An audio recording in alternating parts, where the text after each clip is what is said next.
வந்த வினையும் வருகின்ற வல்வினையும் கந்தன் என்று சொல்ல திருச்செந்தூர் முருகனின் தத்துவம் என்ன, ஜோதிடம் என்ன சொல்கிறது, எந்தெந்த ராசியினரெல்லாம் இந்த திருச்செந்தூர் முருகனோடு தொடர்புடையவர்களாக இருக்கிறார்கள் என்று பார்த்தால், குறிப்பாக முருகப்பெருமான் வைகாசி விசாகத்திலே அவதரித்ததினால் ரிஷபம் ராசியானது ஜோதிட சாஸ்திரத்தில் வைகாசி மாதத்தை குறிக்கிறது. அடுத்து விசாகம் நட்சத்திரத்திலே அவதரித்ததனால் விசாகம் நட்சத்திரம் துலாம் ராசியை குறிக்கிறது.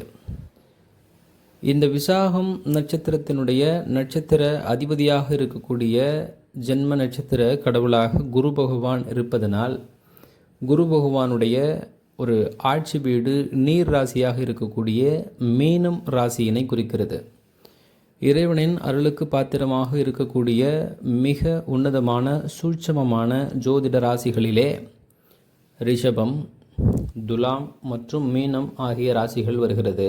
இதிலே நீர் தத்துவம் இயங்கக்கூடிய மோட்ச திரிகோண வீடுகளான கடகம், விருச்சகம் ஆகிய ராசிகளும் அடங்கும்.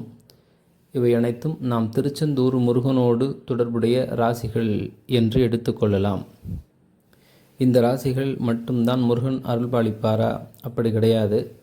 தவிர்க்க முடியாத இந்த ராசியினர்களுக்கு அதிகப்படியாக முருகப்பெருமான் இஷ்ட தெய்வமாக தானாக வந்து விடுகிறார்.